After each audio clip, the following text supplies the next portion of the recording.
il y a un écrit qui dit, et c'est rédigé en anglais, c'est dans une dépêche du Mossad, les Marocains nous demandent à les aider, ils ont décidé to kill, de tuer Ben Barka, ils ont accepté toutes les conséquences qui peuvent en découler. Donc là, il n'y a plus d'ambiguïté. Oui. Le roi a dit, il faut le tuer. C'est le roi. Vous dites, c'est Hassan II qui a demandé. Personne d'autre, tous les Marocains le savent, personne d'autre ne peut décider de la mort de Ben Barka, sinon le roi. Oui. C'est une décision que ni Oufkir ni de Limi ne peuvent prendre. D'ailleurs, ils disent, c'est sur commande, sur ordre d'eux que nous agissons, et ils demandent au Mossad de les aider. Comme je disais, c'est d'abord un repérage, et par la suite, après les écoutes du sommet de Casablanca, où donc Hassan II a trahi ses invités, ses frères arabes, qui parlent en pensant être en confiance, et finalement tous leurs propos sont transcrits et donnés aux Israéliens. Les Israéliens, en contrepartie, ne peuvent pas compromettre leurs relations qu'ils ont avec les Marocains,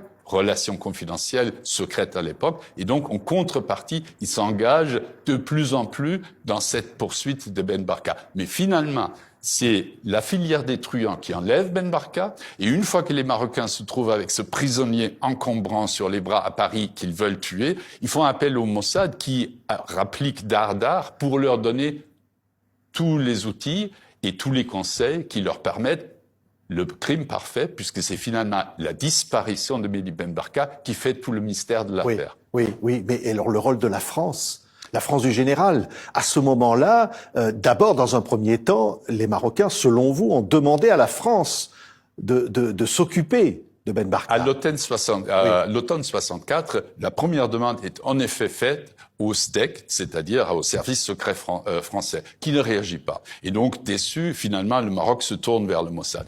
Donc, De Gaulle comprend, il ne peut rien faire. Très intéressant, quand il meurt, De Gaulle, son épouse, qui évidemment sait que c'est une blessure intime, pendant 3 jours, elle ne prend pas Hassan II au téléphone. Et Hassan II se venge.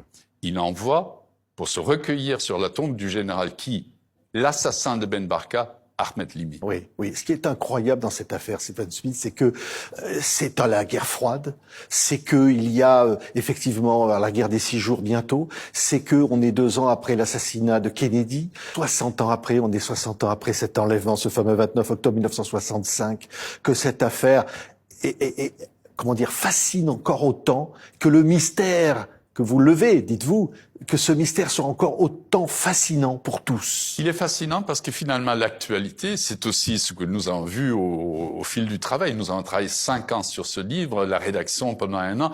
L'actualité n'est pas un écran plat comme on pense. Si vous voyez maintenant la profondeur, vous voyez par exemple que la relation secrète entre le Maroc et Israël, ça donne finalement la reconnaissance officielle des accords d'Abraham. Le Maroc reconnaît officiellement ce qu'il pratique depuis longtemps, clandestinement.